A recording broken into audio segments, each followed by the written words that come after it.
VP, do you have any expectation na sana i-bring up ni President Trump kay Presidente Marcos Jr. ang issue ng ICC and about former President Duterte? Wala akong expectation. Wala akong expectation na i-bring up niya doon anything favorable to former President Rodrigo Duterte. Likely, baka i-bring up niya doon, pero ang kanyang sasabihin ay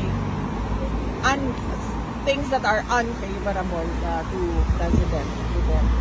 Because he will really defend what they did to the former president.